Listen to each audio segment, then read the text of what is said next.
minister साहब जी भी sign है, secretary education जी भी साइन है, मिनिस्टर सिटिंग मिनिस्टर सही सरदार शाह साहब जन एग्री किया तो तव्हांजा राइट्स जेके आहिनि ही जो कासो बिल्कुल हकी आहिनि असीं तव्हांजा जो कासो इंशाअल्लाह हिकिड़े महीने जे अंदर हल करे उन्हनि जा तव्हांखे नोटिफिकेशन ॾींदासीं जंहिंजी लिखत आहे ऐं वर बि नथो चवां पर सबूत थो ॾियां 2022 अंदर 7 जून ते पर उन जे बावजूद असां 2 साल वरी इंतजार कंदा रहियासीं ऑफिस जा चक्कर काटींदा रहियासीं पर हिन महिल ताईं असांजो वरी को बि मसालो जो कासो हिन महिल हल न थियो आहे असांजा प्रोमोशन्स बंदि थी विया आहिनि जेके स्ट्रक्चर में असांखे ॾिनल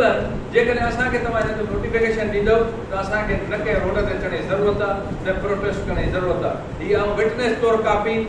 प्रेस जे दोस्तनि जे आलू रखां थो ही चैलेंज कयां थो जेकॾहिं मिनिस्टर साहब हिन सिग्नेचर खे हिन राइट खे रिटर्न खे जो पासो पंहिंजो पूरो करार ॾे हीअ आउं तव्हांखे ॾियां थो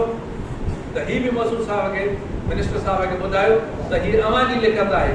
असांजी लिखत न आहे पर ही अव्हांजी लिखत आहे अव्हां लिखी जो कासो ॾिनो आहे पर अमल हिन महिल ते न थियो आहे जेकॾहिं अमल न थींदो यकीनन सिंध जो उस्ताद उहो परेशानी जे आलम हूंदो केतिरो उस्ताद असांजो हींअर रिटायरमेंट ते वेठो आहे जेकॾहिं हीअ असांजो सर्च स्ट्रक्चर जो नोटिफिकेशन निकिरंदो त उन्हनि खे पंहिंजो बेनिफिट मिली करे पंहिंजो बेनिफिट खणी करे ऐं उहो उस्ताद जो का सही माना पंहिंजे मेच्योर टाइम ते जो कासो रिटायरमेंट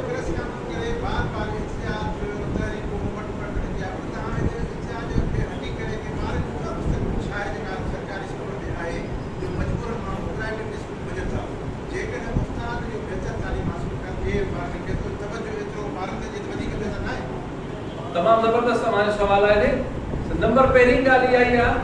त अॼु जो जेको दौर आहे बादर सां ग्लैमर जो दौर आहे हर माण्हू अॼु असीं पंहिंजे दिलि ते हथु रखी ॾिसूं जेके पेरेंट्स आहिनि मां बि पेरेंट्स आहियां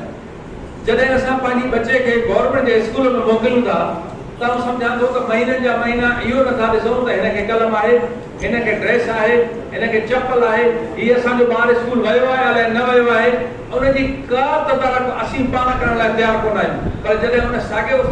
ॿार खे असीं प्राइवेट में था पढ़ायूं त उते असां सुबुह शाम जांचा कयूं चेक एंड बैलेंस था रखूं त असांजो ॿारु स्कूल वियो आहे असांजे ॿार खे ड्रेस आहे असांजे ॿार खे बुक्स आहिनि उनखे कलम आहे उनजी जेको आहे मतिलबु हर शइ जी जेका चेक एंड बैलेंस था कयूं ऐं सम्झां थो जेकॾहिं अहिड़ी चेक एंड बैलेंस अवां सभु असां गॾिजी सरकारी स्कूलनि जे अंदरि पंहिंजे ॿारनि जी कंदासीं ऐं चैलेंज सां चवां थो त असांजे सरकारी स्कूलनि जे अंदरि प्राइवेट स्कूलनि खां तमामु बहितर जेको आहे पंहिंजो तालीम मिली रही आहे हींअर रिसेंटली जेको रेशियो आहे जेके पब्लिक